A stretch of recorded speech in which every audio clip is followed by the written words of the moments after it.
meetings, roundtables. As George already said, we've got a great response from everyone. We've got a lot of information already in to chew over. We're doing this slightly differently than the ones we did already, in that we've got 3 very closely related asset types. Now, that being the case, although they're very closely related, they are in some cases separate. So we've got quite a lot to go through. So if I can ask you, if I call you, if you're just going to agree with something that's already been said, could you do that quite briefly, so that we can be always moving forward rather than treading water, sort of adding rather than repeating, if that makes sense, George?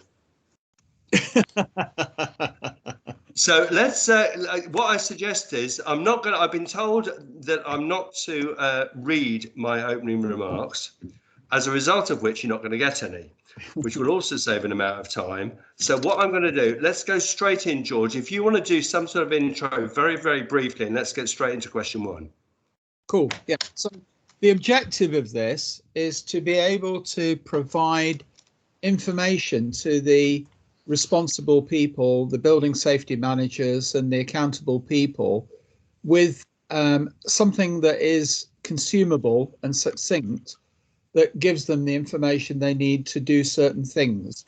So the reason we've designed the questions the way we have, and that's not to say that they couldn't be better, because I'm sure they could, is really to sort of frame the information in a way that then people can say, well, okay, what risks am I likely to be encountering? And then what information about the asset types that are protecting against those risks do we need? Now, one of the things that has come out from people commenting, quite rightly, is when we've produced the outputs, there's repetition between some of the questions, because information about perhaps what information you need about an AOV might also be repeated when you write down what instructions, what tasks need to be carried out. But that's fine. And the reason for that is that nobody's really going to be reading this document as being their way of consuming the information. What we're doing with this, the document is, if you like, a master report. And what we're then doing with the BRE is breaking them up into a series of elements that can then be provided to people that are actually carrying out that task. Yeah. So the bit on competency, for example, you'll be able to look at competency in isolation to the rest of the document. So that's really where we're coming from. So just before we go, so as we go on to the first question, which is risks, we're also doing this with other members of the Golf Initiative team who are working with Uniclass to start to try and classify the risks so that they become more easily integrated into the design and construction process. So the things that you're answering questions on, the risk of maybe fire spreading or smoke spreading or whatever, that will hopefully go in underneath one of the new Uniclass definitions that's coming under probably under the projects table. So that's, or project management table. And the principal idea of that is, if we can then have a risk, we can then tie that back to the asset types that are protecting against that risk, and then the information about those asset types that we need. And then finally, what do we need to do to that asset type to keep it safe? So when we come on to the training bit, which is when we come on to the training bit, we'll talk about it then. Thank you, Richard. Yeah, let's get on to question 1. Let me just say, for those that aren't aware of how we've been operating, we use the chat a lot. Jess will put up each question and the responses to each question in the chat. If you've got something to add to that, I will, obviously you're going to talk about it in the meeting, but I will ask you to put that into the chat. Then Jess will put it live into the document as we're going along. Okay, Jess, if you want to put up question 1 to start off with.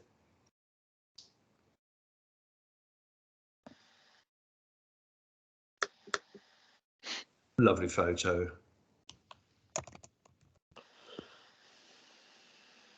There we go, blown up slightly, zoom in a little bit. Now, obviously, you're not going to sit and read this now. I'm hoping that most of you have had the chance to read the existing comments on this already. Probably not, though. No, but possibly not. So how many have we got on there, Jess? Can you scroll down a little bit?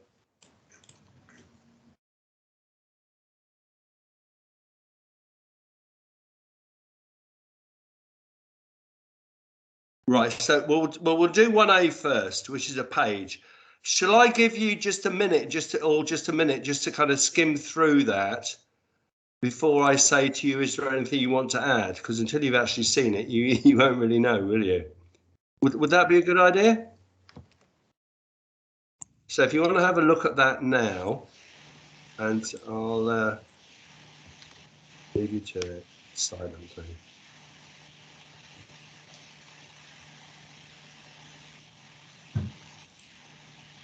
I think what we need to do, Richard, when we're then transforming this, is turn this into, obviously, a list like we've done on the others, so that we can have those that can then go into software applications. Yeah. But we can do that. The content's great there. Okay, is that time enough for everybody? Has everybody had a chance? Is there anybody who hasn't had a chance to look at that and get the gist of what we've got already? Or has anybody got any suggestions to add in? Yeah, well, I was just checking that they've had a chance to see it first. Yeah. Does anybody see the words life safety in there anywhere? There's a terminology that we use. Okay. Would you like to expand? It's just a terminology, a category of assets that we use when we are managing assets. So see the life safety, property safety, property protection. Right. So you're saying possibly that we need to change the terminology, or? Well, that's the risk, isn't it? What risks do they mitigate? Well, life safety. They protect the risk. Sorry, is it Joanna I'm talking to? Yes. Sorry, I beg your pardon. I'm just seeing you flashing, but I wasn't sure if it was because somebody else was flashing. Sorry, yes, I turned my video off, didn't I? When we went. No, it's absolutely fine. But I figured you weren't Bert, so I figured it must be you. Could you, Joanna, could you do something for me? Could you type that into the chat for me, and then just we'll put that into the document? Okay.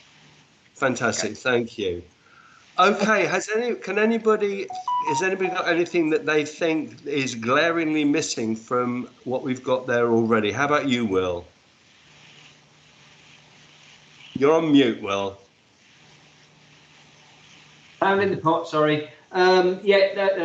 Just very kindly and very swiftly, or you did, Richard, introduced the smoke control damper element in there. So yeah, no, that's good. Oh, brilliant! Well done, Jess. Excellent. So you're cool with that then, Will? Yeah. Excellent, Chris. You're on mute, Chris. Alistair Brockett has done a superb job from our perspective of already saying what needs to be said, so I'm not going to add to it. Absolutely. Okay. Abigail. Hi, I've just I'm afraid this diary invite is in my diary as I've just joined Enfield Council, but I'm afraid I've got no remit or anything, so I was hoping somebody might explain. Right, so you were hoping actually not to be called, weren't you? Well, I can see a document, but I don't know what it is or what we're doing. Okay, well listen, if you have a look at that, Abigail, and I'll give you a chance to have a look through that and call another few people in between. How does that sound? Sorry, what? So is this the document in its entirety, and what is it for, and where's it going? And Abigail, sorry, I think right. So very briefly, what we're doing, we're tasked with providing the information that a building safety manager might need to keep the building safe. And what we've done, we've broken it down into a number of different sections that the health and safety executive have sort of prompted us to. What are the risks? What information, what asset types are supporting or preventing that risk? And then what information do we need about them? And then how do we then make sure that they are installed and maintained properly? And then what competency are the people needed? And then how do we manage change? So those are the 5 or so topics. And what everybody's done is they've contributed their knowledge and experience into what is a shared document here, which we're now going through. So I can give you a proper briefing afterwards, if that's okay, Abigail. yes. So that you can learn along. Is that all right? Yeah. So when you say the document is shared, what is on the screen is the shared document. So there's nothing I can look through in its entirety. You'll send me that afterwards. Yeah, we can let you have that afterwards. Yeah. All right. Sure. Thank you. Okay. Okay.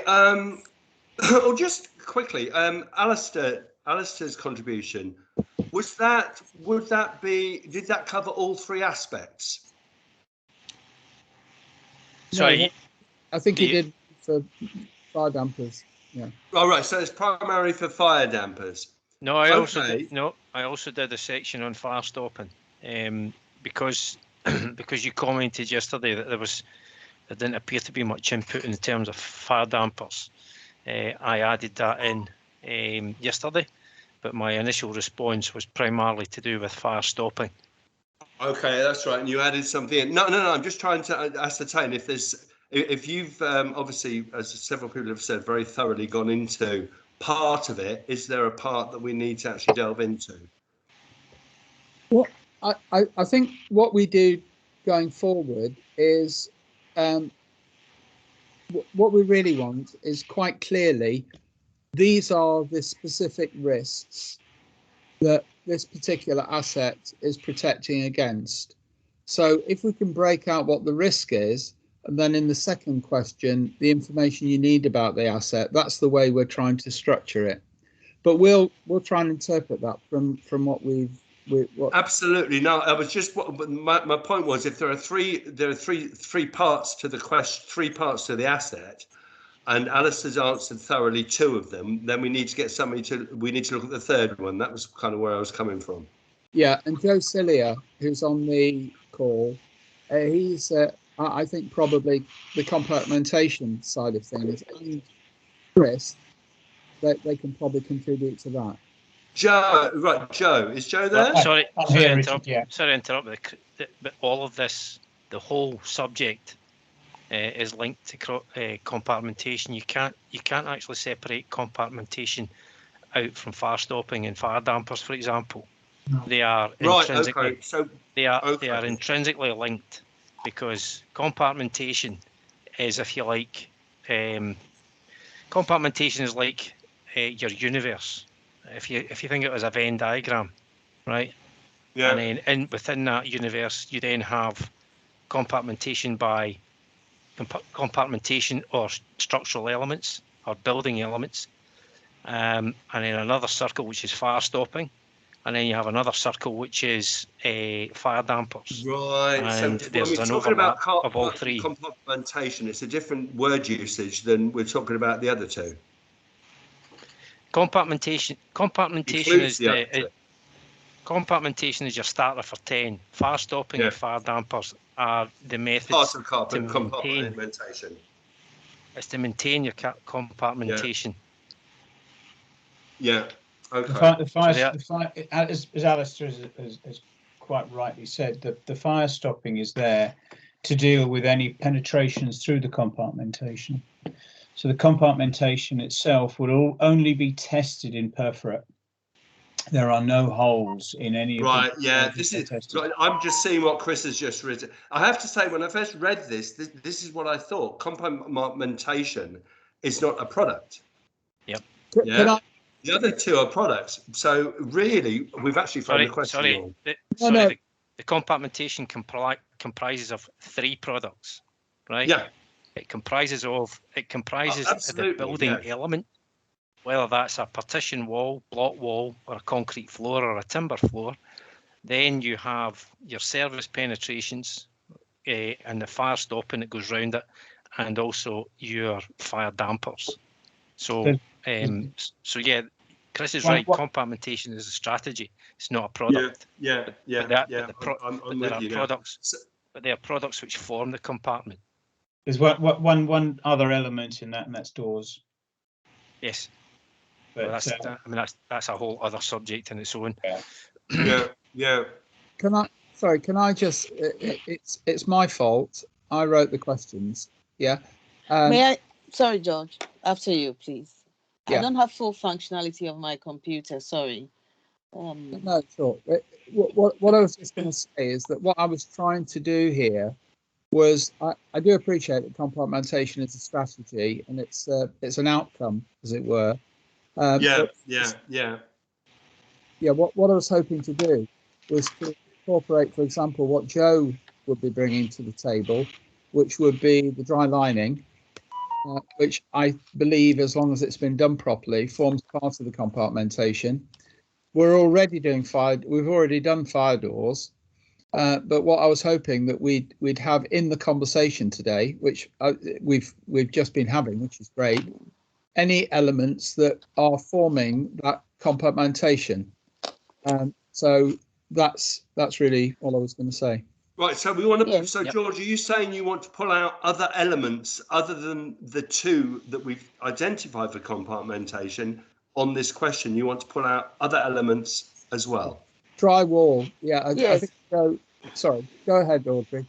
Yes, compartmentation can be said to be a strategy. It's also a concept, so it has to be set in right from the beginning as to what is going to form the compartmentation or compartmentalization, and is the building arrangement, is the arrangement of a particular section of the building.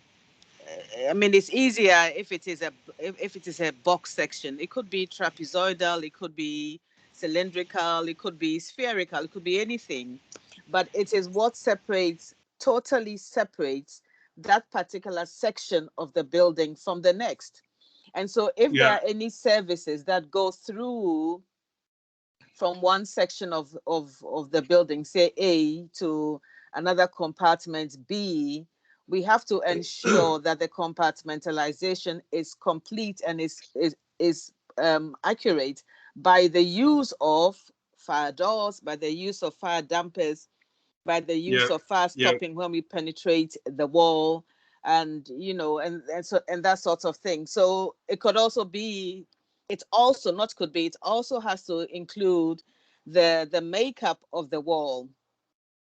So you can't achieve compartmentalization if you just have a simple stud wall without the necessary insulation and the necessary dry lining layers on either side to provide the particular requirement for that section of wall. So the compartmentalization is a concept, and it is driven through by a strategy as to how this compartmentalization is going to be achieved. So when we go to knowledge, we have to know somebody. We have to have somebody on the team who's experienced enough to understand the way the wall or the ceiling or the floor is arranged. Who has to understand that I'm achieving compartmentalization. I can't. So, sorry. So we're saying that compartmentalization is a strategy. Yeah. It is a concept from the beginning of the design. Let me finish, Audrey. Yeah, is a strategy or whatever, but what it is not is an asset type. We have asset types, 2 of which are mentioned in the question, plus fire doors, all of which go into compartmentalization. That being the case, That being the case, the subject that we're talking about is actually framed incorrectly. That being the case, we shouldn't be talking about compartmentalization before we define which asset types we're going to talk about. Or are we going to say we are just going to talk about the two asset types mentioned in the question, park compartmentalization, because that's an overarching term. Are we just going to say we'll focus on those two asset types? We've already done fire doors. That's what I'm thinking. No, what do you think? No, I think the question is, from my point of view, the question and the way it's framed is okay. It is okay because fire dampers, fire stopping are two of the most critical items that many people do not understand. So it's worth looking at it. Compartmentalization. I'm not saying don't look at them. I'm just saying that we need to frame exactly what we're looking at. If we're talking about compartmentalization, there should be other things as well. That's what I'm saying.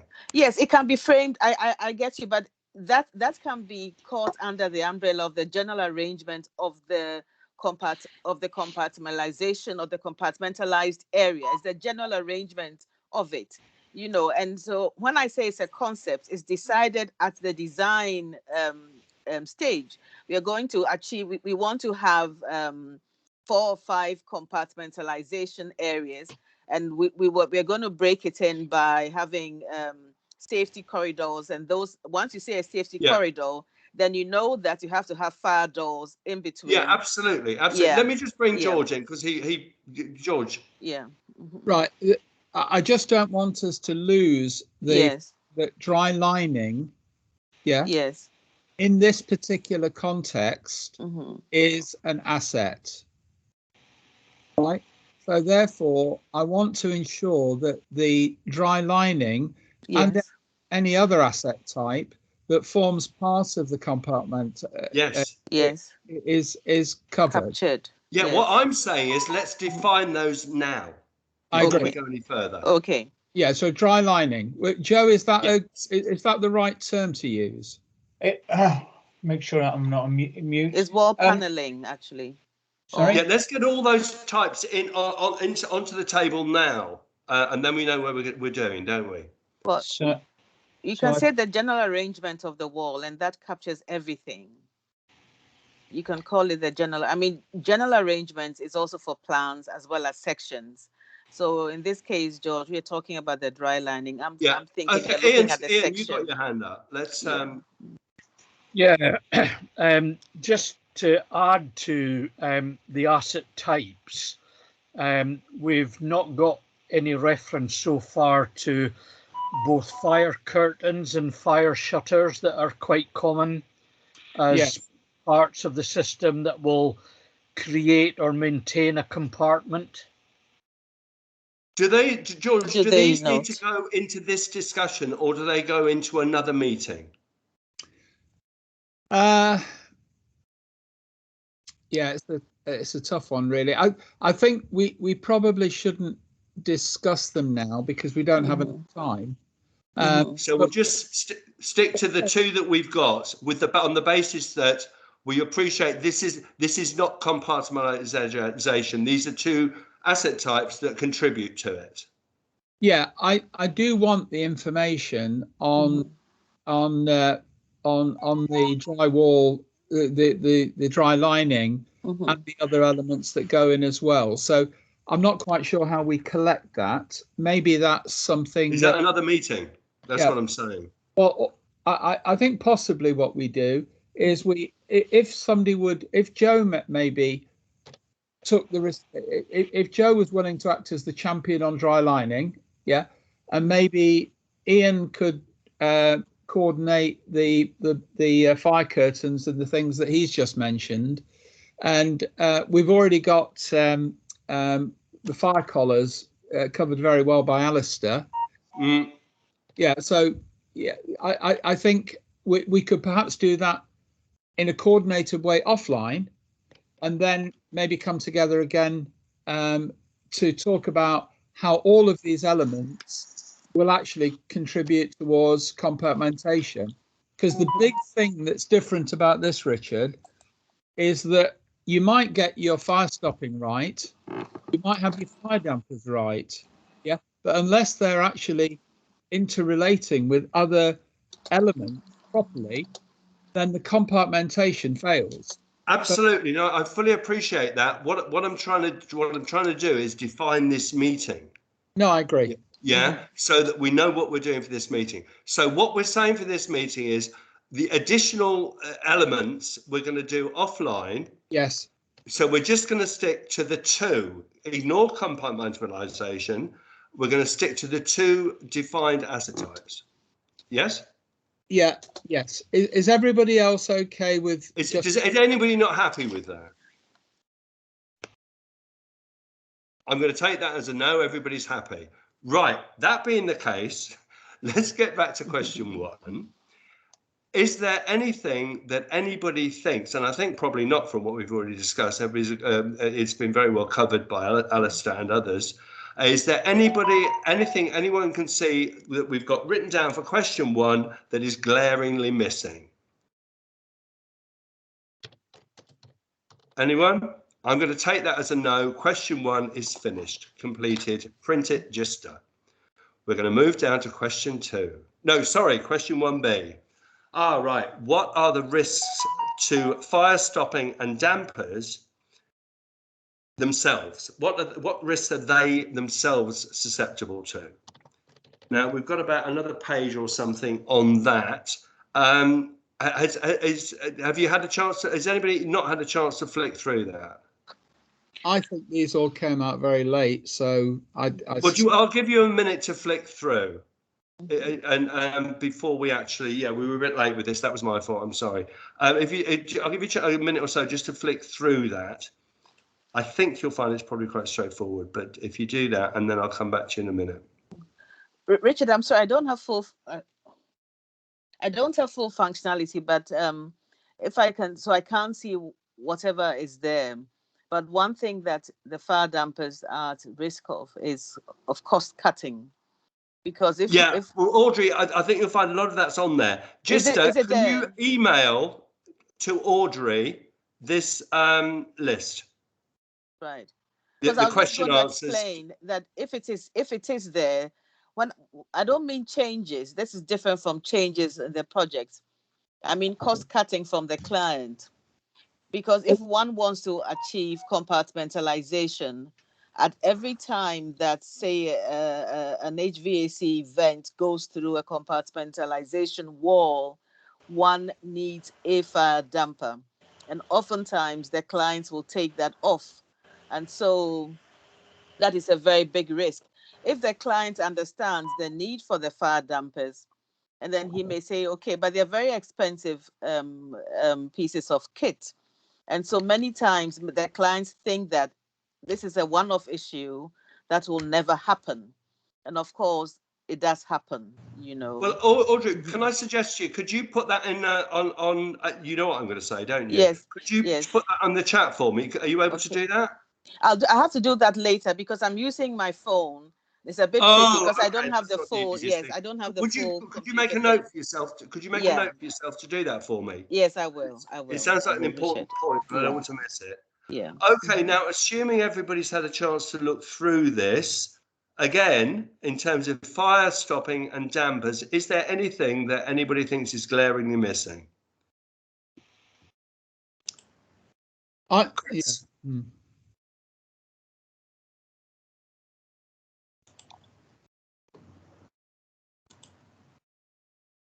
Chris? Put something in the chat, Richard. Again, Alistair's sorry, I didn't see it. I apologise. Alistair's making my job very, very easy. He obviously knows his onions, so I would support what he and others have said in that regard. And I think he's referenced, or someone's referenced, some ASFP documents that are also pretty useful in kind of highlighting the do's and don'ts. Joe? Yeah. Okay. Excellent. Joanna, you had something. Yeah, I've just added it into the chat. So it's about good one. Somebody using the wrong rating. So the strategy is for a 30-minute wall, 30-minute protection, but actually Yeah. Around 2 hours, and they only use 30 minutes. Okay, excellent. Emma, anything you'd like to add in there? Emma's had to leave. Oh, has she? Sorry, I beg your pardon. Yeah. Sharon. No, nothing to add. No. Okay, cool. So Joe.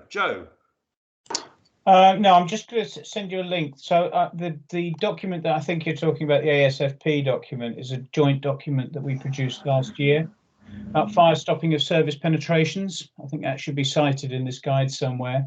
It gives guidance right from the very early stages, looking at responsibilities. Okay.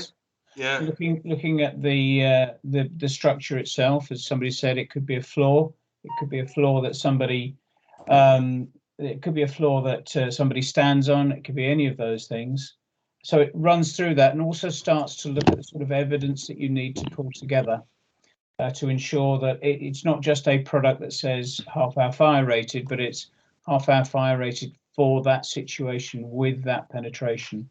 It's a very complex subject, and I think have a look at the guidance itself.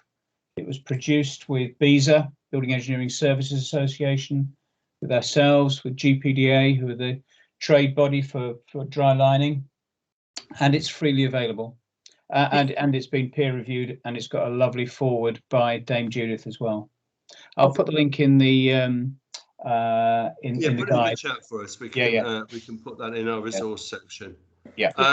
I think the important thing, Joe, just so you understand the format of what we're trying to achieve here, neither Richard nor I have got the expertise to be able to interpret those documents.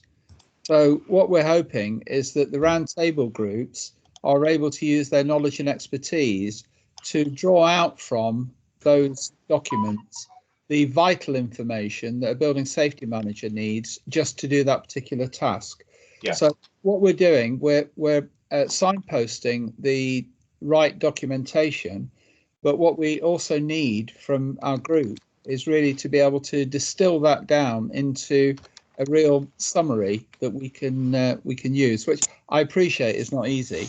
No. But if you've got a building safety manager, then they're probably no expert in not all building managers are going to be an expert in all the different asset types. So that's why we're trying to that's what we're trying to do. So that perhaps is the other area where I can start to contribute when we get to that point about looking at competence and what it means to the functions around this, the functions involved in specifying or installing or supervising or maintaining. They're different functions. So that's a separate piece of work. When that time's right, Richard, I'll give you an update. We'll be there shortly. Okay. Good. Thank you. Okay, so usual question at this stage. Anybody got anything that they want to add to question 1B? If not, I'm going to close it off. I'd like to just say that this is the section where we often get war stories. So if there's any things that you can think of where you've got somebody that is, something that you've come across and some experience, this is where we'd like to try and get that, because it's the best way for people to learn. I fear if you go down that, George, we'll be here till hell freezes over. I'm sure the likes of Sharon and Alistair and myself could bore you to tears. Well, you know what? if you can think of any, this is very serious actually, because I'm going to just digress for 1 minute. We are actually launching something called the BIM4Housing Black Box, and a section of that is very much about war stories. So that's going to be coming out. We're going to be launching that over the next week or two. So watch out for it, because we want those war stories. Okay, so I'm going to assume now that question 1B is closed. Cool. Any naysayers on that? We haven't. Just to close that off, and let's have question 2.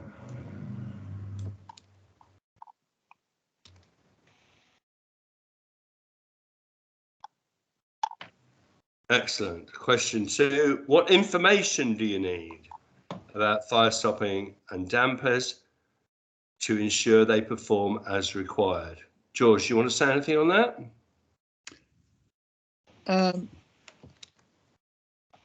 Yeah, all I was going to say is that what we actually want to do, we want these as something that we can then have as machine readable information. So to be able to, on here, for example, the information about the acoustics, that's great. You know, the paintability is an interesting one as well. So being able to identify what those elements are, what that information is, what we'll then do is then transpose that into something using probably the whatever the European standards are to say, how do we measure acoustic performance, or because that's part of declaration of performance, I think, you know, so we can then relate that. And Will's given me quite a lot of background on essential characteristics and things like that. Okay, so again, I'll give everybody a minute. Sorry, give everybody a minute or two just to have a look through this.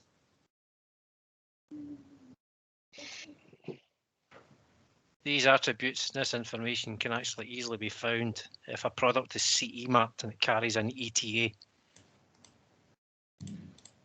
This type of information on acoustics, air tightness, etc., can actually be found in the ETAs. So they're actually in one location. Yeah. Well, it's a document, that is, Alistair, isn't it? And we spent Yes. I spent some time with the BRE going through the cavity barrier ETA. It's got some great information in it. Yep. But you know, interpreting that back into something to say, what do I need if I'm a maintenance manager? What do I need to buy to replace that particular product? It's relatively complex. As I think, as someone had mentioned before, this can be a complex subject, and going forward in the brave new world, it's going to be all about people's competence, and I think if it's a case of if you can't step up to the hockey, then maybe you need to find another sport to play. Well, I understand that position, but if we've got people that are maybe maintaining something and something breaks, it needs replacing, I would have thought that the operating and maintenance information that has the document, that has the information about what that product was and how it was performing, wouldn't have thought that you should need to have to go back to the design and testing standards. No, absolutely. If the O&M manual, does what it's supposed to do and it is completed, then that's the whole purpose of it. And that makes it easy for the guy. But unfortunately, the other thing you need to remember is that things move on. You no longer can buy a marathon bar. You've got to go in and buy a Snickers. Yeah, no, absolutely. The whole point about outputs, by the way, Alistair, is that they're never finished. Each of these outputs will be loaded up onto the website for ongoing comments, additions, peer reviewed on an ongoing basis. It's a dynamic thing. So we believe me, we fully appreciate that. It's going to be ongoing. Believe me. Yep. It's just a question. Obviously, when you've got something that is highly specialised, there are people who may have to use that highly specialised information who aren't highly specialist in that area, but maybe specialised in an overarching area. And I think that's what it comes down to. Chris. I'm kind of going to agree with Alistair, but maybe suggest a possible remedy. it is a complex subject, and trying to synthesize everything that you need to know into a relatively discrete list is always going to be a challenge. Yeah. However, to overcome that, what we've done in our business is we've gone down the route of digital object identifiers that I've spoken to George about before, whereby we're QR coding all of our products. And if you scan that QR code, it takes you to a separate website hosted by, in this case, BSI, that's there in perpetuity. In other words, it never moves, it never changes, you never get error 404. And that will tell you everything that you need to know about that product, even if you don't need to know it. But it's kind of like if you went to get some maintenance on your washing machine. Often it will say refer to manufacturer. And I think in some instances with some of these assets, that's going to be a requirement as well. We can't put everything in that's needed to know in a discrete list. And at some stage, you have to go back to looking at the manual.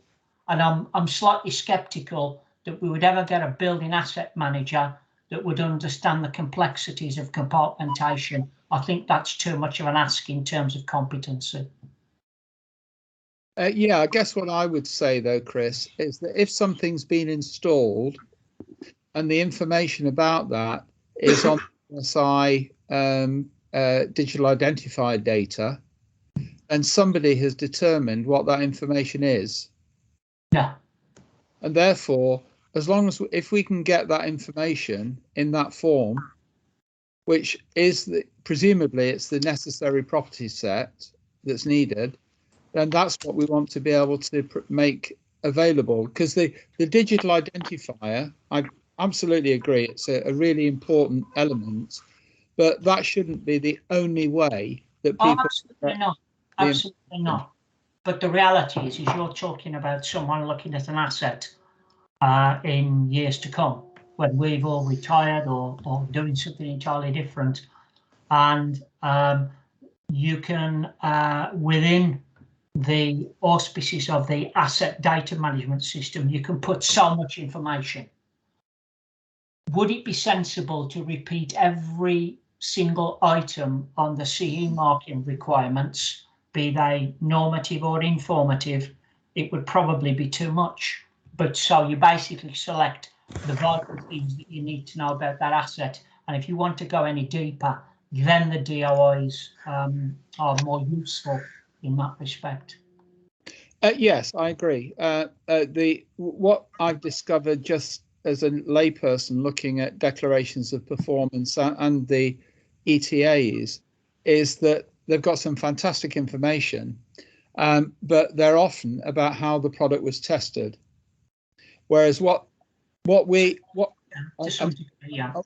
it could perform, how it would perform under these conditions, etc., which is obviously really important. But what I want to know as an asset manager, I want to know how that door that's on flat 101, how that one should perform. And that's really ultimately, I think, what the golden key is about, because we need to look at how each individual asset performs, and also how a type of asset is going to perform, or a model is going to perform. Because when something is actually installed, it's installed in a context with other assets, so it's not being looked at in isolation, is it? No. What you're actually talking about is fire engineering. Yeah. So you would then have to, if that's the level of information you want, then you're going to have to employ a fire engineer to come out and look at that door in flat 1A to actually then write you an engineering judgment report or an assessment, which you will then have to fork out for every time you want that. I would, George, I think it would be flawed thinking if we think that if we can bundle all of the asset information together, that would allow an asset manager to be competent enough to make a decision about an entire construction Bearing in mind, compartmentation is a strategy, not a product. I think that's a step too far, personally. Sorry, you're misunderstanding, I think, what I'm saying. I apologise. Yeah, and we've got 2 asset managers on the call at the moment, and I may be completely wrong here, and I'm very happy to be corrected. I'm not suggesting that we're talking about a design change to the fire strategy. What I'm saying is that the fire strategy is already set. The compartmentation's already been established. Okay. The products and materials have already been established, and the building is built and is operating, right? And then at a particular point in time, a door closer fails, or somebody damages a door, a fire door, and that fire door needs replacing. Fine. Right. All I'm saying is I would want the information about that door set and also its component elements, so that the maintenance people can actually replace it with an equivalent product. Okay. It would need to be replaced with. You could replace it with an equivalent product, but it would need to be replaced and installed in accordance with how the door was actually tested. So if the test report or the testing on the door has a certain number of parameters, for example, the door has to be installed with a certain gap between the frame and the substrate, and that gap then has to be sealed with a prescribed fire stop sealant. And if the door has been tested with prescribed furniture, then that's what needs to be installed. If you then go out with that and was tested, that's when you need to go down the road of an assessment and an appraisal to have that change done. But you have to, in fire protection, in all aspects of fire protection, you have to install to what was actually tested. Yeah, in fact, I'll send you, Alistair, the one that we've already done on fire doors. I think includes exactly what you said. Yeah. Yeah. I mean, there are, as I understand it, I mean, I'm not an expert in fire doors, but as I understand it, yes, you can make there is a certain flexibility in terms of changes to the furniture, and certain other minor changes you can make to a fire door.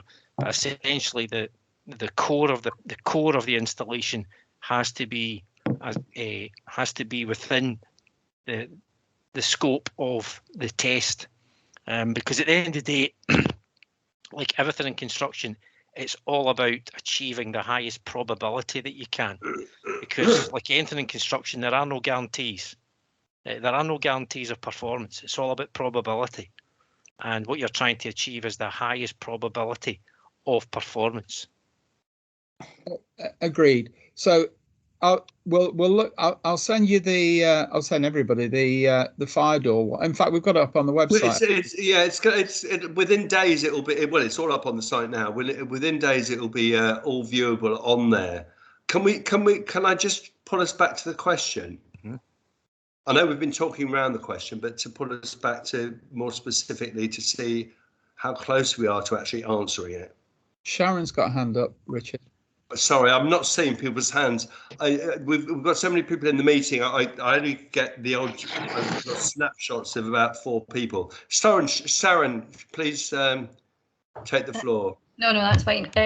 It was really just to sort of add on to Alistair's point. So going back to a sort of building manager competence regarding elements that need to be changed. I think that the difficulty is a door is primarily something quite tangible that everyone understands the concept of.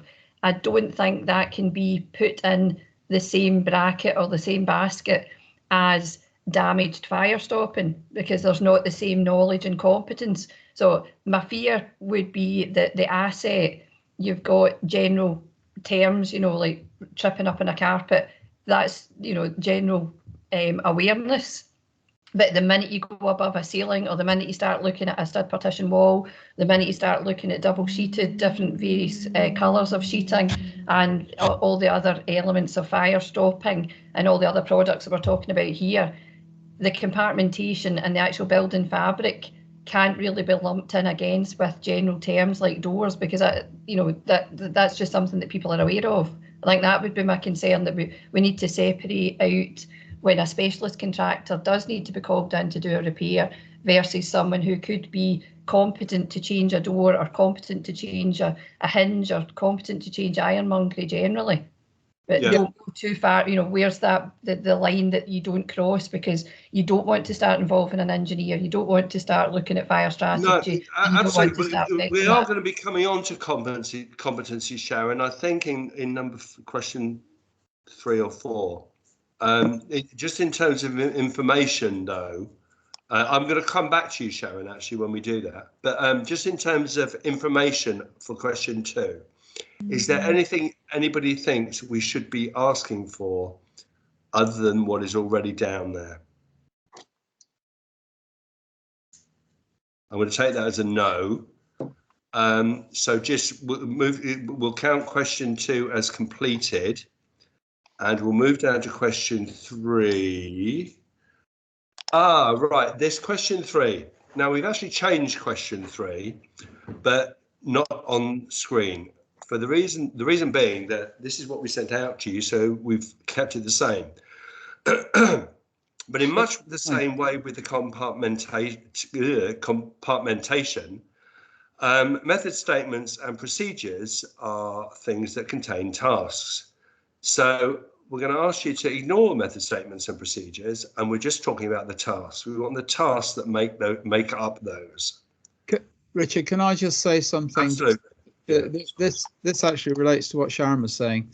Please understand that we are not in any way suggesting that any work that's carried out on things like, well, anything really, but certainly not things like fire stopping, should be done by anybody other than a competent person, right? We're not suggesting in any way that that should be undermined. What we're trying to do is to provide the building safety manager, or the person that's actually procuring the service of a competent installer, to have some knowledge about what they should be doing. Now, that's not because they're trying to do it, but as the person that is legally and possibly criminally responsible, they ought to have at least some sort of understanding of what that particular function needs to cover.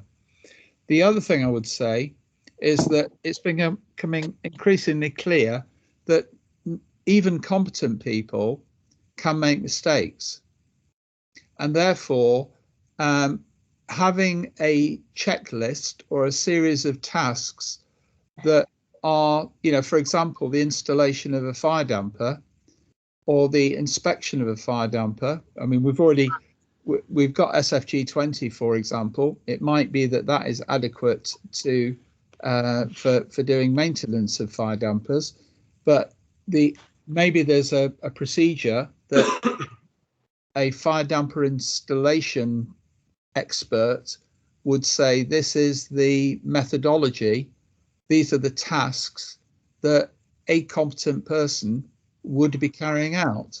And that's what we're trying to distill into this, really, to be able to come up with a list of tasks that then make sure that something can be properly installed, commissioned, inspected and maintained. Okay, so we've got, again, a couple of pages on this, so I'm going to give you a minute or so just to flick through, because you probably haven't had a chance to look at it. Could you go back up, because Joe put that up, and I think it was Joe. Is that right, Joe? Did you put that up? Yeah, it was. It comes straight out of the guide that we produced, and what we did was we aligned the RIBA stages of work and produced 9 golden rules, really a summary of what should happen at each stage during the design, selection, an installation of fire stopping.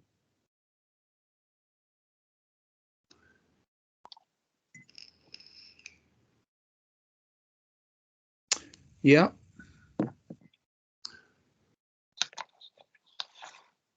So just all flick through those.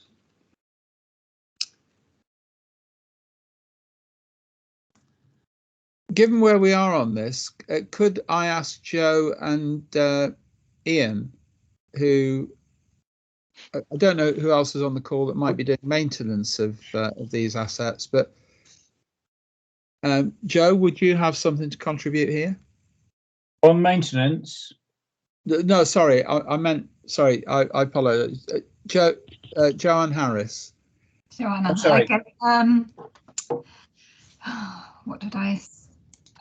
So the thing in maintenance is that we will only follow, if we don't know, if we're not competent, we'll only follow what the manufacturer's guidance tells us, or when we go and use products like SFG20. So if the instructions in an SFG20 are not meeting our needs, which I would suggest they probably don't, then we'd be struggling. So, Ian, do you have a view? Sorry, I had a call from British Gas there just now that I had to take. So I've been waiting for a week for the call, so I wasn't going to bash it by. Yeah, shall I just rephrase the question? Right. So yeah, what we're on at the moment is question 3, which is really looking at what are the tasks that we might be able to define that a competent person would be expected to carry out, either to do an installation of any of these asset types, a commissioning, maintenance, or whatever. My view on that tends to be that those who are involved in the maintenance or the management should receive adequate manufacturers training. Yeah.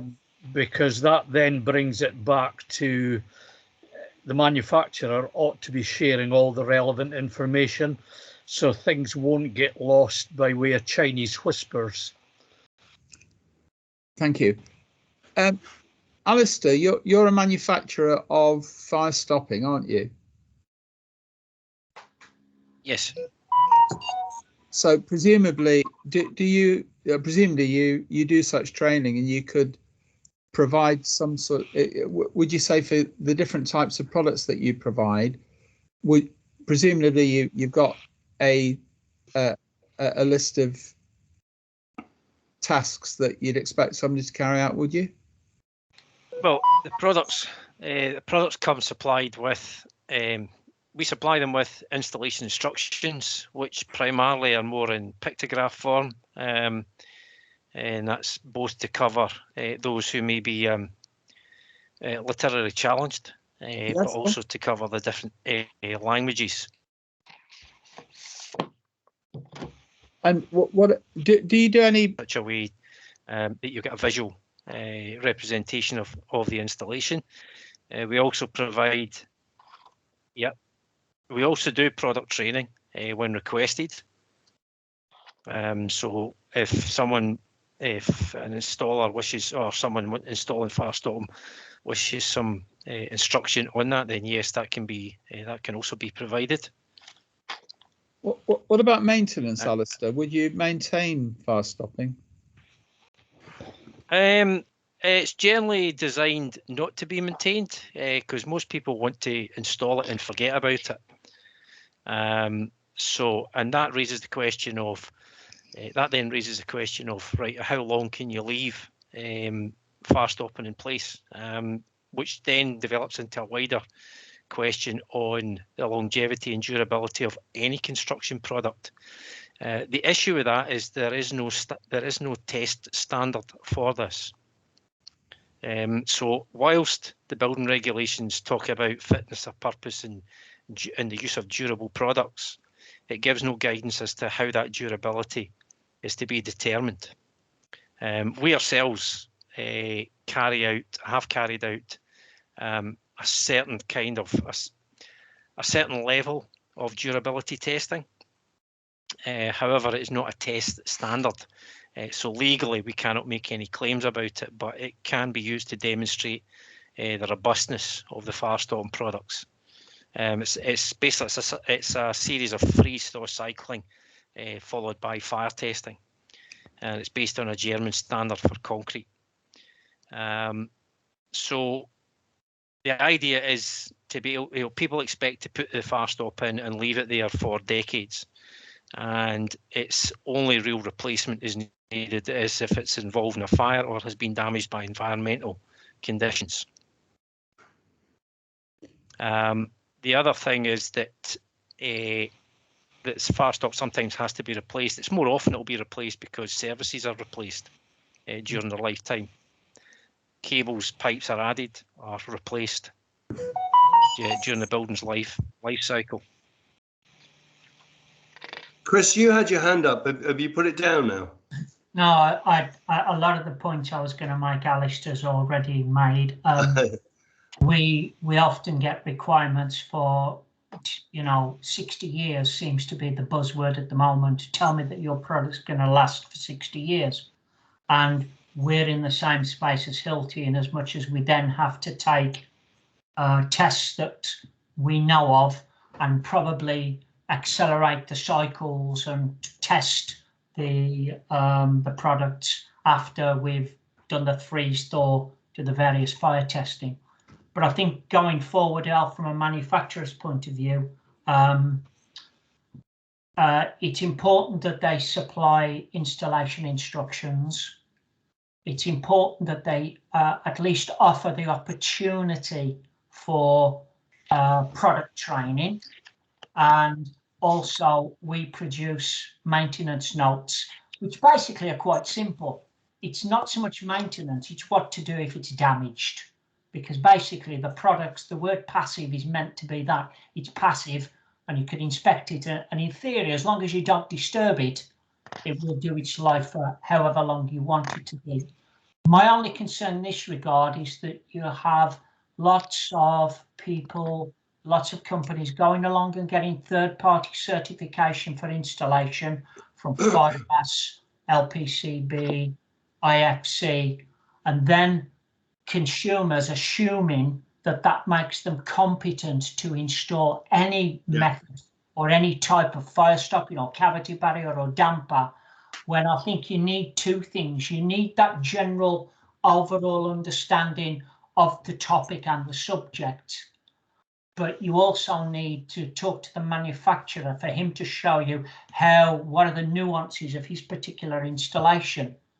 Because if you look at the digital information that's supposed to be supplied under the draft standard for the golden thread BS 8644, you have to testify or you have to confirm that the product has been installed in accordance with the manufacturer's instructions.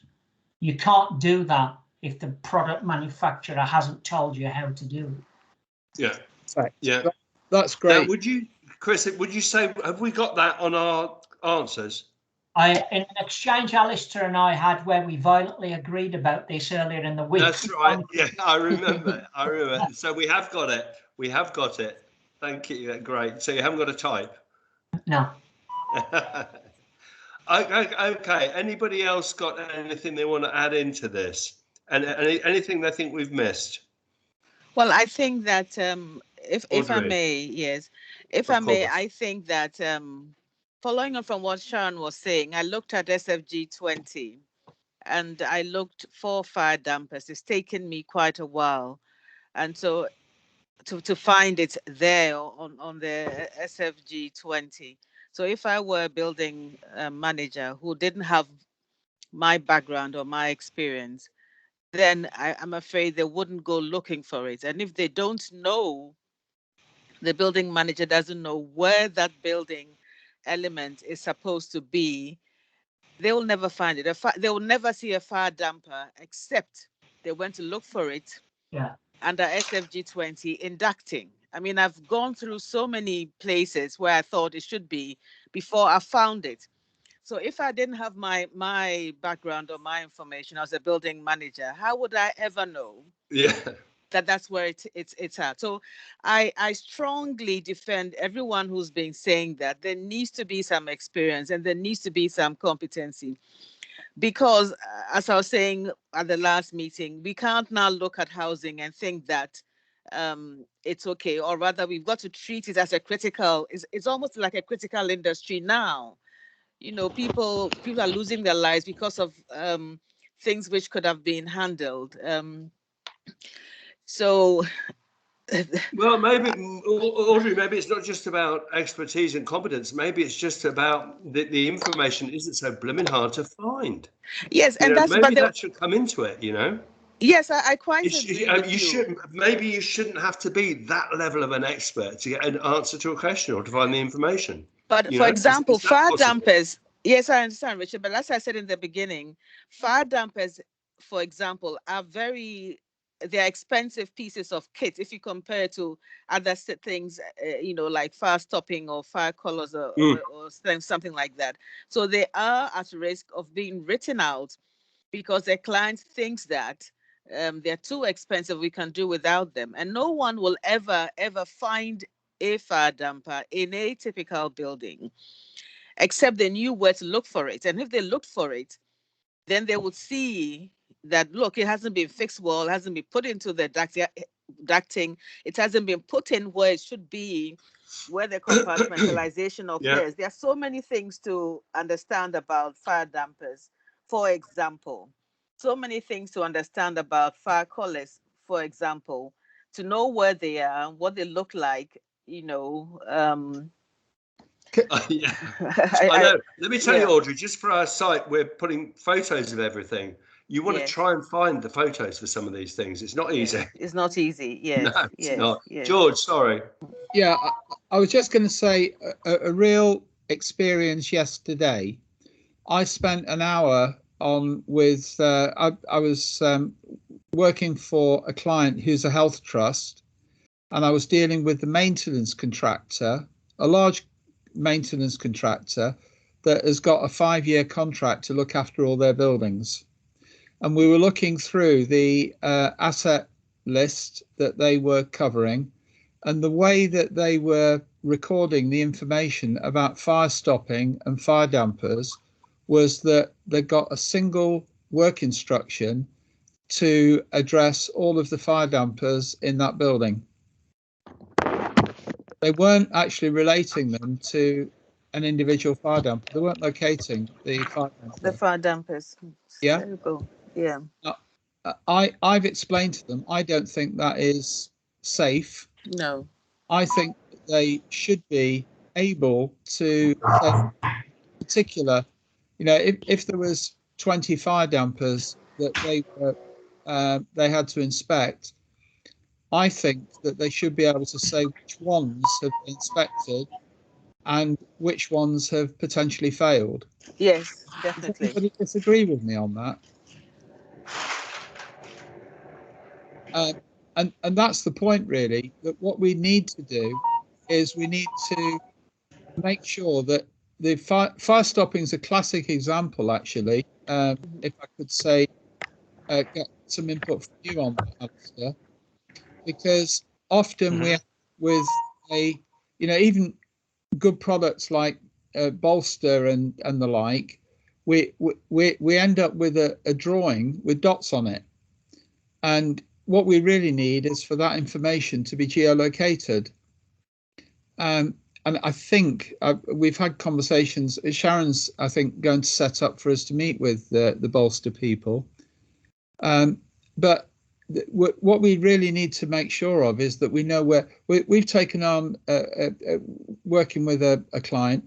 We've taken on a university, and there are 9,000 fire stopping assets in that university, right?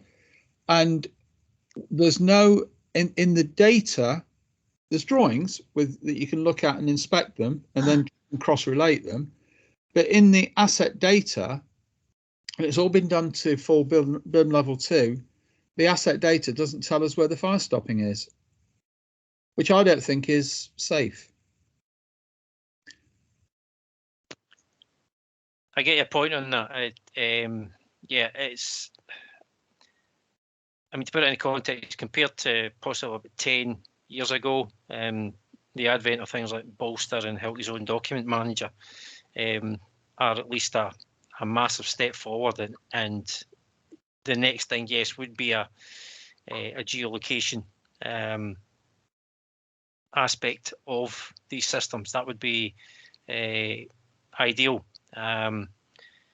As soon as you said this, there was things going off in my head because there's we as a company invest a huge amount of money in research and development, and our latest division is a robotics division, and there are aspects of that which I've seen which let's just say your wish possibly could be a desire in the future. Cool. Okay. Excellent. Okay. So in terms of actual question 3, are we on question 3? I think we are. In terms of tasks, let's just refocus back to tasks.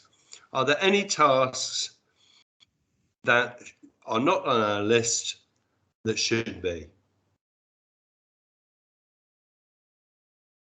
That's a no. That means yes, we're complete. That means we can move to question 4, Gisto. Excellent. Sorry, Chris, your hand was up. Did you want to? I'm assuming it wasn't about a task. Do you want a quick one? It was to the question, along with DOIs, there are other strategies that can be employed that can tell you electronically where things are, and you can position them. And it's particularly useful in the fact that most passive fire protection products are hidden from sight. So if you want to go and look, kind of like a water diviner, you can use certain gadgets that will tell you, as long as they carry the correct chip, to tell you what it is, where it is, and when it was installed, and all that other good stuff. But you know, it's quite extraordinary how often in these meetings, one of the consistent threads that come through is location. Absolutely. Location. And the reason it keeps popping up is because nobody knows it. Yeah. Okay, so we're on question 4, and I'd like to start with Sharon because I interrupted her earlier. George, do you want to just intro into this and then let Sharon have the floor? No, I think I mean, as long as we're all agreed that competence is critical, and it's a given that we want people to be trained by, whatever the association is. But one of the things that we have actually also discovered is that it's not enough for them simply to be accredited by whatever that master organization is, because what we've discovered from the last sessions is that, for example, Will's company who manufacture items, they will have an additional set of instructions over and above what the Smoke Control Federation people would do. So it's a combination of the two. And one of the things that certainly Sharon has said in the past, there are so many different types of cavity barrier, for example, that you might be accredited and trained in one, but you're not competent to, well, I think actually you said it earlier as well, Chris, that's something that we found in the past as well. So that's all. Yes, Sharon actually said that in a very early meeting, and I've been quoting her virtually every meeting since. Sharon, do you want to step in here? Well, you've taken the feet from me. I think I'm just generally always complaining that people are always getting allowed to install products. And my concern is even something as simple as a third-party certified contractor. It still doesn't mean it's apples and apples. There's still a real concern that there's there's varying standards that the SFP had looked to speak to all the third-party certified organisations to see if they could agree some benchmark. But again, I think the problem is if you're already been paid to do something your way and everyone's accepting that as a standard, if someone comes along and says you need to up your game because someone's better than you, they would say, well, I don't need to because I'm getting paid for what I'm doing just now. There's no regulatory enforcement of it. So it's very Don't much you think, Sharon, the business trouble is, model. as soon as there's, don't you think the trouble is, as soon as there's a benchmark, it becomes the benchmark becomes the lowest common denominator, doesn't it? Because it tends to be aggregated across so many different organisations that it's possibly not actually high enough. No, I do agree with that, but I think the problem we have at the moment is there is no benchmark, so it's a free-for-all. And, you know, I think we've got to start somewhere. I mean, everybody will agree, you know, there's a speed limit for driving. It's not a target, it's a limit. We don't have anything to work to when passive fire protection. It's a fair game. I've had people contacting me from a university who have had a third-party certified contractor when they've had an independent independent certified body coming out to inspect the work's been condemned and it's been pulled out. And I've tried to get the background of it, but the problem is that anyone who's experienced a bad job, they end up just paying for it to be fixed because they don't want the bad PR, you know, of basically coming out and saying, I'm never using this person again. I'm going to make sure that everyone knows that they worked here and they made a. So you're saying the very least what we need right now is a benchmark. I think something has to happen to allow organisations if that's not on our list, Sharon, do you want to bung that in there? Yeah. Richard, I think it's important. Ian, you've got your hand up. I think it's Joe, actually. Oh, Joe, sorry, I beg your pardon. I haven't got names. Don't worry, thanks, Richard. So, Sharon, the starting point for competency in terms of a standard is the flex that's been developed for the building safety manager. So they started off with a flex called 8670, which I think has gone through its review process. They're currently writing 8673, which is for the building safety manager. And then they will write two others, one for the principal contractor and one for the principal designer as part of the building safety bill. I'm chairing a group at the moment which sits under working group 12, one of the competency working groups, looking at a baseline that can be used for competence in the use of construction materials, construction products. So what level of competence is required? We've broken that down into 5 levels. And the 5 levels are broken down into skills, knowledge, experience, and behaviour. So it reflects that in the flex. Its stages of development now are that the other 11 working groups will start to look at what we've developed with a view to how do they relate to their particular functions. And we've decided that this is based on functions rather than actors, because you can have several people in a process that are carrying out the specification work, but the 3 are completely different actors. So by talking purely about the function, we can start to break it down. We've highlighted the fact that competence is not just about the installers. And I think that's sort of is coming up in this, and competence of people who are inspecting as well. So we're looking at competence from the marketing point of view. If somebody is marketing a product inappropriately, leaving aside what the code for construction product information is, then they can't be treated as being competent, nor the person who is actually selling it. And the person selling it could be on a trade counter, and somebody comes in and says, have you got any of this fire stuff? Pulls out a tube of fire stuff without actually asking the question about what's it for, what size and what's it going to abut. And the same thing happens with the person buying, and the same thing with the person supervising, installing, maintaining, all of those different functions. Richard, I'm happy to share that perhaps in a sort of a 10-minute presentation at some point when there's time to do that. But if you know Hannah Clark at the CPA, she's driving this initiative forward. That's really. Could somebody make a note of that? Are you doing that, George? Yes, I am. Thank you. I think I might actually, Joe, if we could do that, that might be something relevant to all of the groups. We might set up a separate session just competency across the board. That'd be really good. Yep. Yeah. Happy to do that. Yeah, definitely. Thank you. Sharon, did you have your hand up again? Yeah, it was just to say the ESFP have looked at competency in the SCEB that you're referring to in the Flex.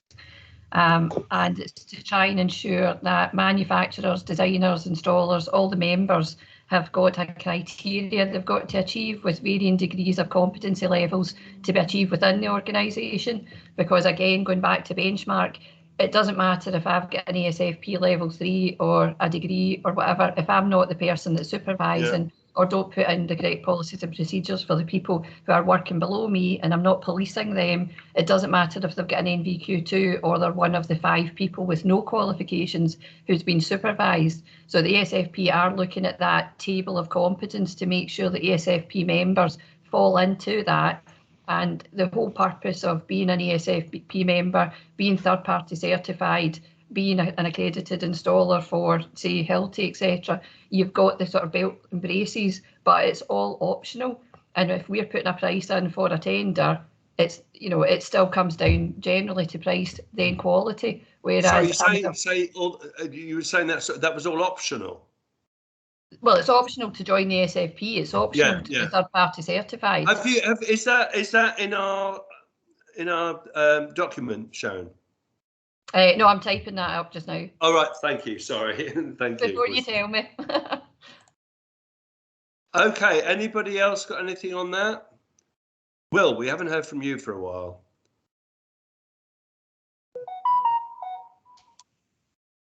You're on mute, Will.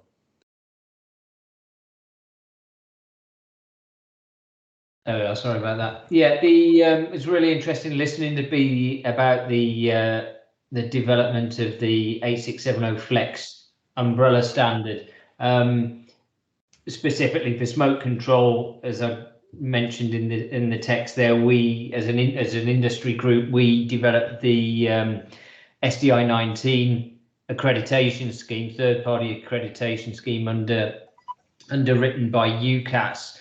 But that is an organisation scheme. It's not an individual. Obviously, to get the scheme, you have to show training records of individual competencies within, but there is no formal competence scheme. So I'm actually very interested to hear what Joe was saying about the development of the individual competencies. So there is a momentum and a direction of travel from many industries, and we've just got to keep it going. So so yeah. Keep it going and possibly influence it. Big pardon?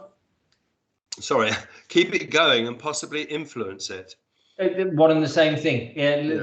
Going back to the example of the Smoke Control Association, we, Hackett said raise the bar, so we went out and created a scheme, and we'll do the same for the individual competence. But what's good about the 8670 series, it's not about specific. It's not narrow in its development of skills relating to product. It's the approach. It's a much wider remit of the word escapes me, but it's help me out, Joe. Feel free. Behaviours and attitude are a big part of it. Thank you very much. Behaviours, yes. Yeah. Joe, your hands up. Is that from before? No, that's an old one. Okay. Richard, I'd just like to ask something very quickly. When we were putting together the target information for the from the BIM4Housing Association's data group, the asset types were defined that we had to look at. And when I showed them to Chris, he asked me quite sensibly, why isn't cavity barriers on there? And the reason was that people don't consider cavity barriers to be a maintainable item, and therefore it doesn't go on the list.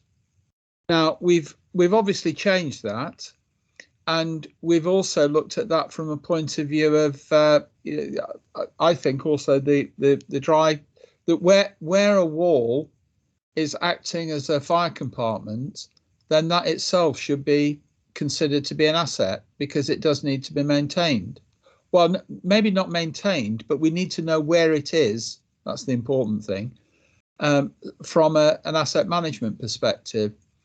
And therefore, I just wanted to just get a sanity check from the people that are on this call that things like fire stopping, is that something that you would consider to be an asset? Absolutely. I agree. I certainly do. Is anybody saying that? An asset is something of value. Yes. Now, and the value of fire stop is. It depends how you define. Sorry, it depends how you define maintain, doesn't it? I mean, if something gets damaged and you need to repair it, that's maintenance. But maintenance is also inspection. Yes. And also needs to be replaced. I'm so sorry to interrupt because I don't have functionality. Sorry, carry on, please. Yeah. No. But the inspection is the initial part of maintenance. So you inspect, and if it's not damaged, then you don't need to actually repair or replace it. But that's still maintenance because you're still initiating a process of maintenance. Okay, and that's why. And to be honest, if people were doing, I'm trying to think of a better way to put this, but I'll just be brutal with it. If people were doing their jobs properly, then all fire assets are maintained at least once a year during the minimum annual fire risk assessment. And also when triggered, yes. Yeah, which includes not just the fire doors and extinguishers and things like that. It includes all structural components, including fire stop, fire doors, and all other components that contribute towards fire protection. Well, if you have to monitor its condition, surely that's. Well, the thing is, we all know that from our own experience of having houses, things can happen. Yeah. Invisibly or behind the scenes, and it's not until we actually have maybe a catastrophic failure of some kind that we then know there's been a problem. Say, for example, you've had a leak in your roof which has been going on for 3 or 4 years, and then next thing your garage ceiling comes down. You think, what the heck was that? And then you suddenly realise the timbers have all rotted away because there's been a hidden leak for years. That's an extreme example, but that's the whole purpose, certainly of at least inspection, is to just check that thing. It's basically to try and catch things before they reach a catastrophic level. Okay. Yeah, what Chris has just said, if it needs inspecting, it's an asset. Yeah. Right. Yeah. Can I frame this in the context of BIM? Yeah. Because this is a really, really important point. What we're saying is that passive fire protection elements, and I love firewall. I've not come across that before, Joe. I think that's a really clear way of defining something. Is that a commonly used term? It is, yes. For me, it is. Oh, excellent. Yeah, I'm glad to hear that, Audrey. It's a word that we don't think is being used enough. Fire doors it's not being used enough. Yeah. I can feel it's going to be used a lot now. I think that's excellent. So the challenge that we've got is that the way CAD systems are set up and the way COBie is defined, things like fire stopping and generally firewalls and things like that would not be exported from the model, and in fact they probably wouldn't be modeled at all. Well, sorry to disagree with you, but they are. They are. We actually have a BIM model for fire stopping. Alistair, I'm involved in hundreds of BIM projects where the models are being created by architects and M&E engineers. Yeah. And I can count on the fingers of one hand where they've actually identified the fire stopping in the model. Okay, George, what's happening? Sorry to interrupt, but I've also seen the converse. Yeah. I was involved with a tower block in Gothenburg in Sweden, 72 stories, and they even BIM modelled the fire stopping right down to the electric sockets. Yes. Right, and that's how it's a question of choice, and it's a question of how detailed you want to be. It's like just simple CAD.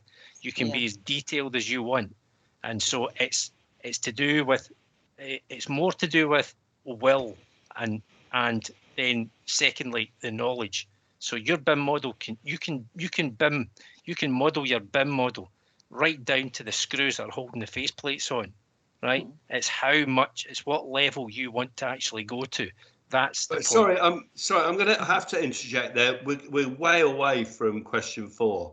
Can we do if we can get question 4 done? Yes. And then get question 5. We'll have some time at the end. Would that be a good idea? That's a good idea, Richard. Okay, so question 4, which I'm thinking we probably have pretty much got done.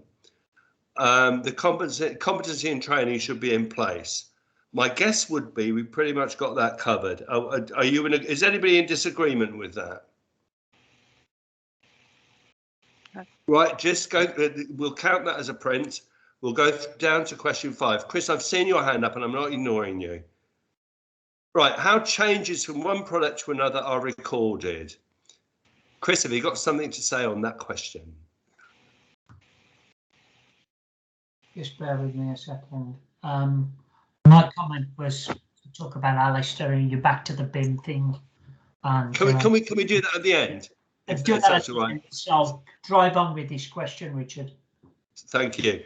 Okay, so how we need to record changes moving forward, changes from one product to another. Again, I'm going to give you a minute just to flick through what's already been said and what's already been written. And then if anybody's got anything to add on to that, we can do that. And then we'll hopefully have some time at the end.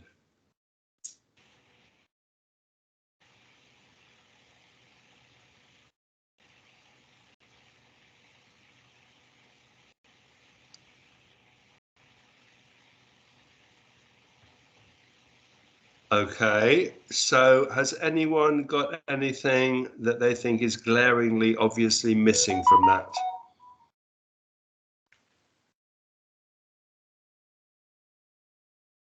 Ian, anything you can see that we should have on there? No, I think it's pretty comprehensive. Excellent. Chris, anything missing? No, it's good. Audrey, anything missing? Sorry, can you see it, Audrey? I'll read this in full later on, but what I've seen before seemed to be right, yes. Okay, that's fine, thank you. In that case, Joanna, anything we've got missing on there? Okay. Okay, well, unless anybody pipes up and says there's something this one's usually quite a straightforward question, actually. Unless anybody's got anything that they want to scream in my ear right now. Okay, I'd just like to say something. Yeah, sorry, George. Yeah, and that is that what we actually want to do, and this is something I was talking to Chris's boss about last night. He sees the golden key, or the golden thread rather, as really being about preventing or putting far more scrutiny over one product being swapped out for another. And I absolutely agree that that's a really important part of the golden thread. It's not the only part, but it's a really important part.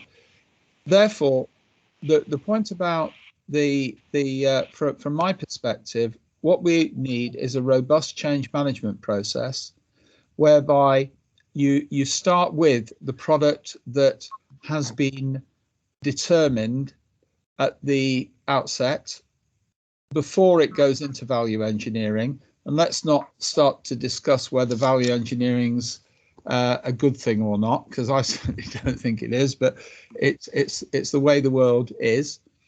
So therefore, I think it is important for us to have explicitly defined what the product was that was being originally specified or recommended, so that we've then got a baseline against which the new product gets replaced. And the reason I'm saying that is that all too often, particularly in residential, the architect or even the M&E engineer isn't paid to go to that level of detail. It's at stage 3 before it goes into contract, and it's during stage 4 when people are under a pre-construction service agreement that something then gets worked up in more detail to become what is actually going to be selected in terms of products. And my view is that what we need to do is have a very rigorous process whereby both the performance specification and the product that was chosen that could satisfy that performance specification is then held in a machine readable form. And then when the replacement product, if there is a replacement product, comes on, we need to be able to automatically compare those two things so that you've got then a rigorous process. And again, that was something, Chris, that Adam was keen on when we were speaking last night. Now, what that means is product manufacturers have got to describe their essential information in a standardized way. Yeah, and that, if we can get that, that's going to off into all sorts of benefits. But anyway, so that was my point, really. Is that, George, not one of the intended outcomes from the lexicon project, that manufacturers call things the same? Everybody has a common understanding of what product A is or product B is. Yes, that's exactly what we're trying to achieve. Yeah, okay. Now, I mean, there's always, and I'm speaking here with years of experience, you have the ubiquitous products X or equal approved. And I believe the or equal approved was put in for competition law, so that you're not providing, you're giving people options and choice. So I think, would you advocate that this approach would be just for life critical products or for all construction products? Well, I think the change management process ought to be for all. My view is that I can't see why it shouldn't be for all products. The change management process, because if it's not, it's not just about life critical. Because if the building opens and then it leaks, for example, that has a massive operational impact. So. I suppose really for that process, it depends on what the strategy is and who's signing off on the changes.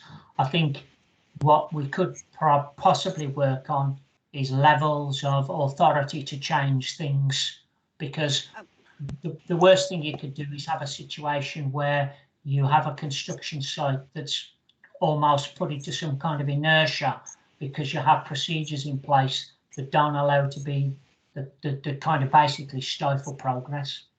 I agree. As soon as that comes in, then you are back to where the architect or the designer or whoever it is stifled right from the beginning.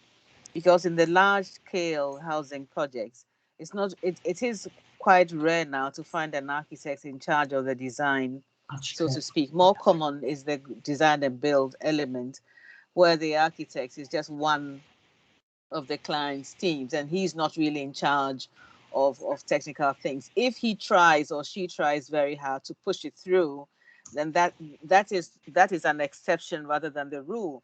And as architects, we've been fighting against this all the time. So that's one point, that specification on a purely technical basis has been greatly reduced, and it's worth trying to push it forward again. I'm not saying that take away the design and build form of procurement if that's what is economical, but at least within that, there should be a drive for specification along purely technical lines and not per cost. Because, and I mean, once you take that out, or once that is reduced, then you can get any project manager who doesn't know anything about building say that, well, this is too expensive. We can have, or similar. We can have something similar. He doesn't look at the British standards. He doesn't look at the European norms or anything like that, or ASTM, because the person wouldn't know why they're important. So I think within all this, there should be a drive, as we are driving for competence, also to be a drive for technical ability and specification coming through. It is important.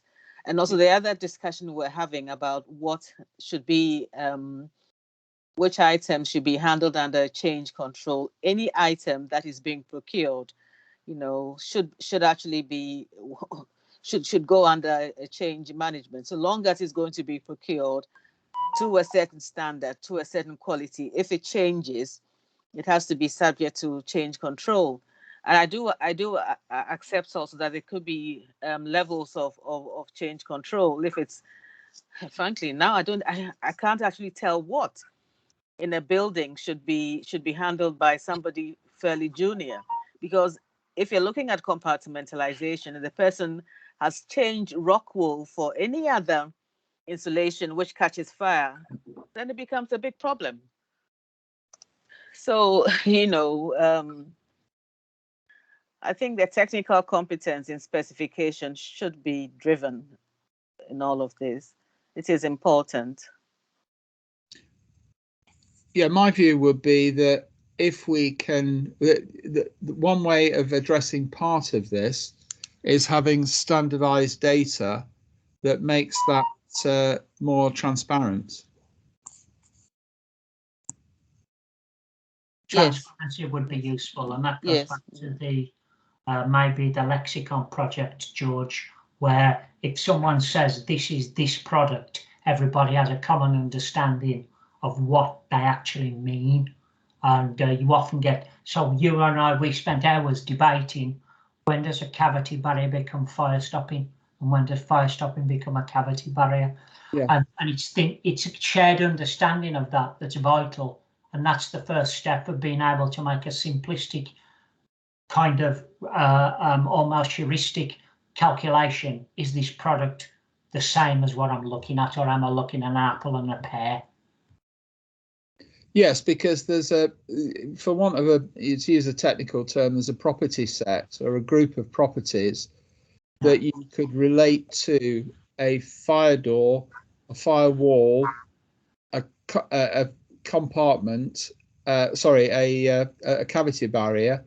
So in other words, they're all different products, but they're all performing that element of the same function, but they're also performing maybe a function of security, and they're also performing a function of maybe acoustic performance or whatever. Yeah, absolutely. There's more to the product. Sometimes the products are multifunctional. And what we've been able to do with the lexicon toolkit, for want of a better term, the probably more the template, is that we can create those as discrete property sets, which can then be applied to all of the different, coming back to what Joe was saying, to be able to apply those to all of the elements that carry that particular functional requirement. That would work quite well, I think, Joe. I'm thinking that's a good way of doing. I think I've just added something that it all comes down to test evidence. Exactly as you say, two products may look similar in a number of ways. They may even have similar descriptors, but unless you've actually got that test evidence where you can drill down and find out how it performs in that situation, and it could be the size, of the opening. It could be, as somebody put about, I think it was Chris put about the opening itself. Is it lined? Is it unlined? You know, that all of those attributes need to be checked before a product can be substituted. And ultimately, you know, it is equal and approved. You know, there's a lovely term in contracting about similar or approved, which there's no basis in fact at all. You know, it is equal and approved, but the approval has to be by the, you know, the person who's written that specification. Is that right? It is equal and approved. Yeah, it makes sense. It is, or equal approved, or equal approved. He's right. Absolutely. Yeah. Thanks, Audrey. Yeah. Some people change it, but it is right from the beginning was always or equal approved. You know, well, that's how we were taught Yeah. many years ago. And that's what it should be. Excellent. Okay. Okay, so are we happy with question 5's answers? Can I just answer Sharon's question that she's put in the chat? Oh, absolutely, of course. Simple answer, Sharon, yes. That's a good answer. Okay. And with that, Sharon, becomes all kinds of PI implications. So check your PI insurance. No, well, the reason we're asking is because we have had an issue where an architect has specified a product, has given us a marked up drawing, specified how we've to install the product, and the only thing that was missing from the information that we were given was the thickness of the board that we were to use. So obviously we had to do the calculations and we picked the board, and they've now said that we have designed it. Oh, absolutely, and we have to do that. We're a product manufacturer with PI cover, and technically we have PI, but we're not designers, but we find ourselves being, and Joe put that really well, we find ourselves being almost sucked into being designers because everyone's looking to defray liability, particularly when it comes to matters to do with fire. Nobody wants to say anything about anything.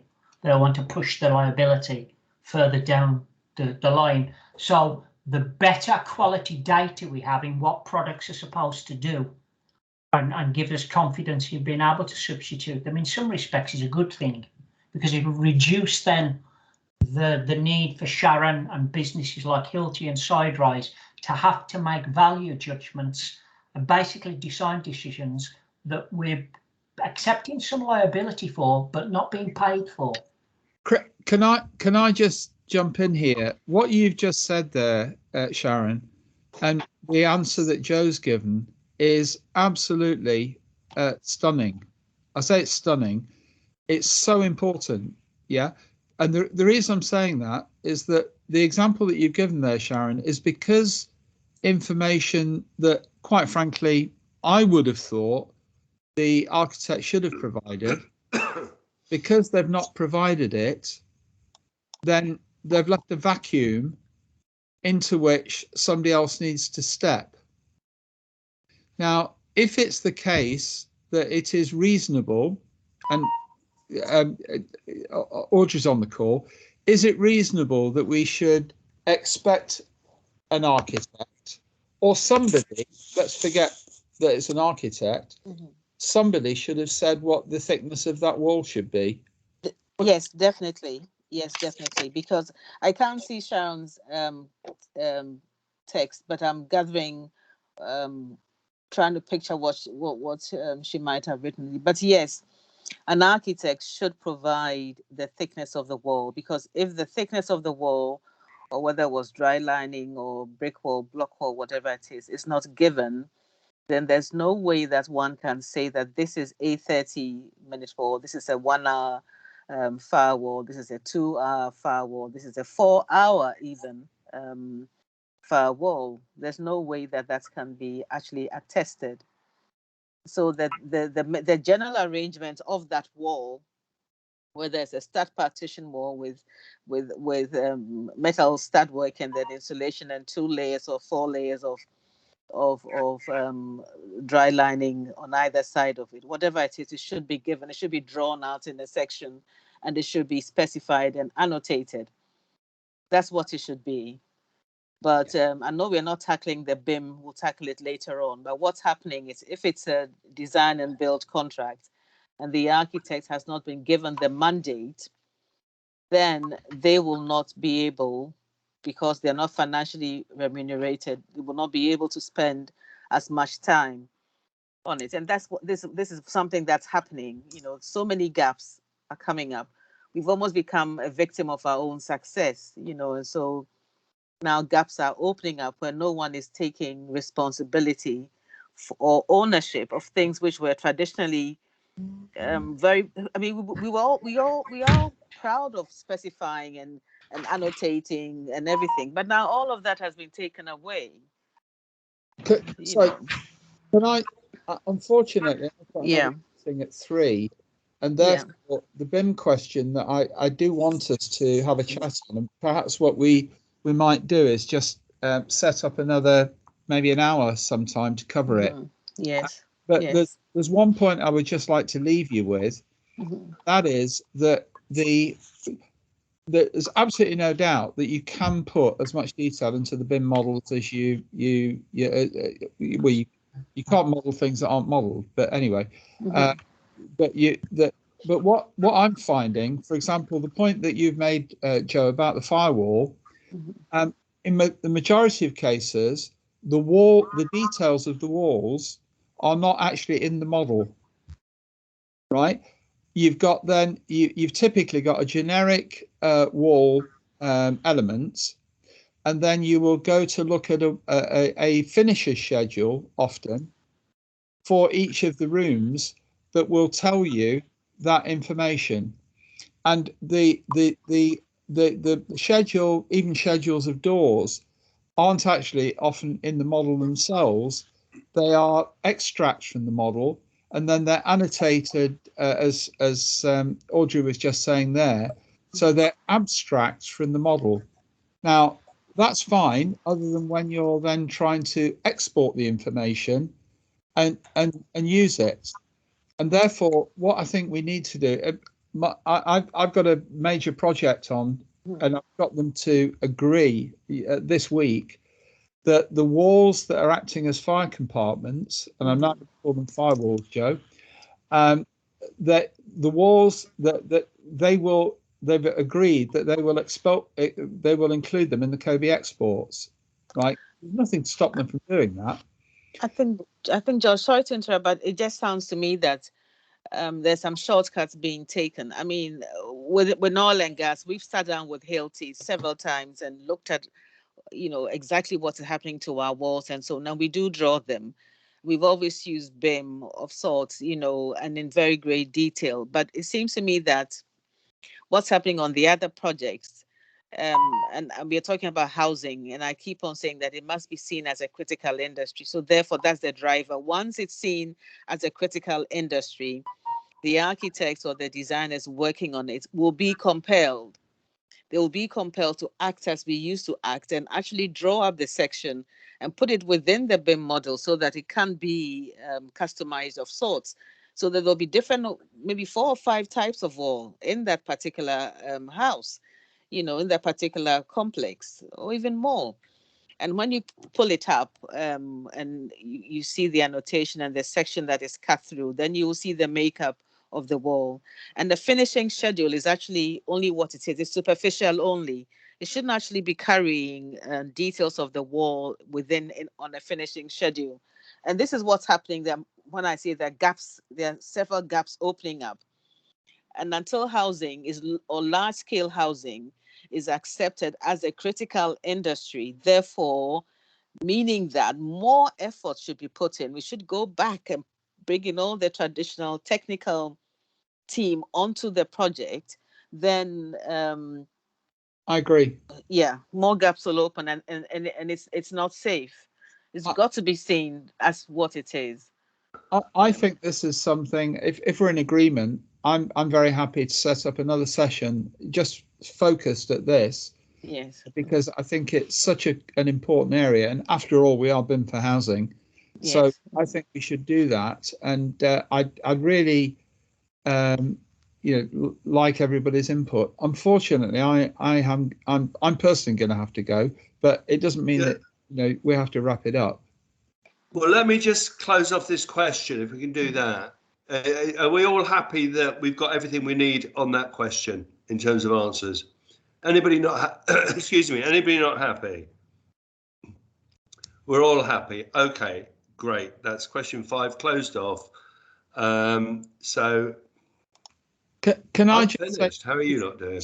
Everybody, I'm inspired by the the contribution. I've learned a huge amount, and I think there's been a lot of cross filtering as well, hasn't there? I imagine that you've learned from each other. Yes, definitely. Yeah, I think we've. Yes. This is. I think possibly one of this more than any other meeting that we've had so far. This has done that very much so. Doesn't it just show you in terms of competence and those levels of competence?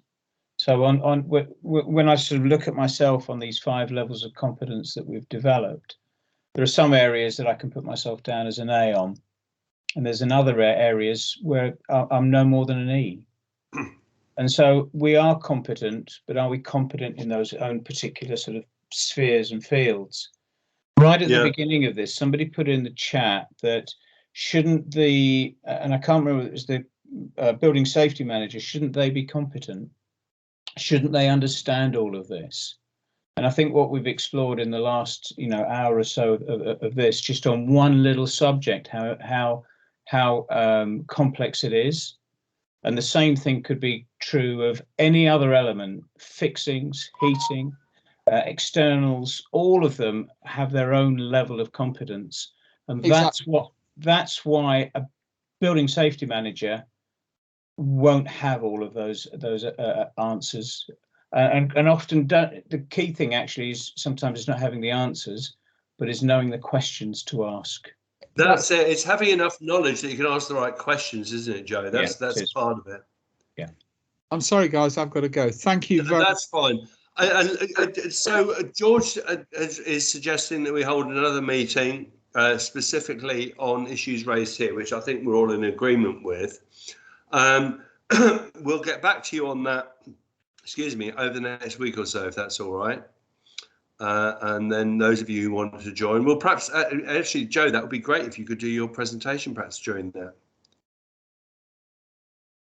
Sorry, you're on. Have you got a date in mind? Sorry, Richard. Yeah, I was saying we could perhaps do your presentation during that meeting that George was mooting. And do you know what the date of that meeting is? Well, no, we. Okay. No, I haven't actually gone through the diary and sorted it out yet. No, in the last 2 minutes. Sorry. Give me a hint. I'm going to be away week commencing 13th. And I'm starting to fill up now. Everybody's back. Well, let me just tell you, we've got 9 more of these over the next couple of weeks, 2-3 weeks. Okay. Yeah. So if we can fix something in the diary during that period, we will do. Perfect. But I wouldn't guarantee it. Okay. Is that okay? Yeah, absolutely. Is that okay with everyone else? Are we all happy? Yeah. Fine. Yes. Right. I'm assuming we're all happy, and I'm going to say thank you very much indeed. And I know I'm going to see some of you again soon. Hopefully, all of you. Bye. Enjoy your weekend, everybody. Thank you. Bye. Thank you. Bye bye. Thank you. Bye.